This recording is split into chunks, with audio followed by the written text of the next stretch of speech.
Today we are going to do my mid-year freakout tag.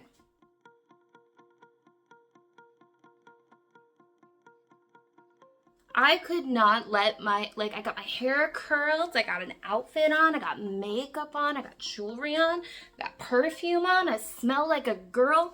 I could not let this all go to waste, so let's do a video. I seriously never have my hair and makeup done at the same time, so it was too exciting not to do a video. Let's do our mid-year freakout tag. It's a little bit late, I'll admit, but it's better late than never, no? So let's get into the first question. So the first question was, what's the best book you've read in 2025 so far? And no contest, that has to be The House in the Cerulean Sea by TJ Klune.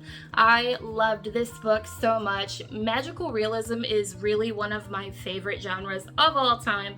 It rarely lets me down. This is about a man that works for the department in charge of magical children going to a foster care home where the kids are all having magical abilities of some kind, and it's got such great found family. The kids are so cute. I just love this book and recommend it to anybody who hasn't read it. Question number 2 is, what is the best sequel you've read in 2025? And for me, that's going to be Club Dead by Charlaine Harris. This is the 3rd book in the Southern Vampire Mystery series, or the True Blood series, or the Sookie Stackhouse novels, whatever you call it. These books are so much white trash fun, down south, good time, soul food books for your soul. They are spicy, steamy, fun. I love vampires. True Blood is an all-time favorite show for me. This book, I just eat these up. They're relatively short and I tend to read them in like a day. These books are so much fun. The next question is, what is your most anticipated release for the rest of the year? And for me, that is going to be Crossroads of Ravens by Andrzej Sapkowski. This is a new prequel in the Witcher series. I have read all of the Witcher books, and the prequels are some of my favorites. I'm not a big Ciri character fan, so to have another prequel where Geralt is first going to be a Witcher, that is something I'm super looking forward to. But I have all the books in paperback, so I might wait until it gets a paperback release. This question I kind of switched out because the original didn't work for me, and that is, what is the best nonfiction you have read so far in 2025? And that is going to be The Only Plane in the Sky, An Oral History of 9/11 by Garrett M. Graff. I listened to this on audiobook and it blew me away. It's really hard to stomach because the events are so tragic, but if you can stomach this kind of content, then I highly recommend this book. The audiobook is a 45-person cast with real audio from the events of that day, and I highly, highly recommend it. Next question is, what is your biggest disappointment this year? And for me, that is going to be Lessons in Chemistry by Bonnie Garmus. I thought I was going to love this book.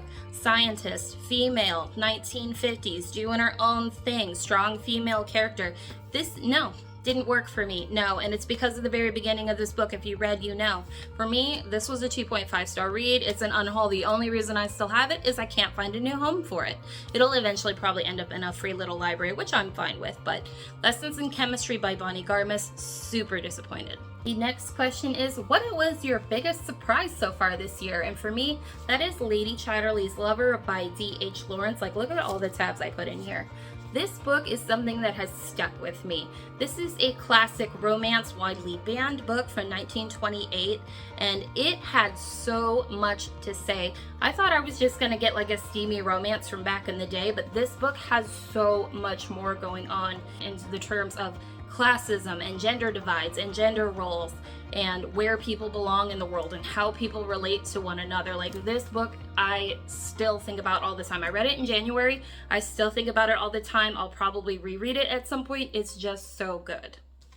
The next question is, what is a new favorite author for you? And for me, that is going to be Mona Awad. I read Bunny this year, and it is a wild, fun time, and I'm really excited to see what else Mona Awad has written. This is something I just had such a thrilling time with.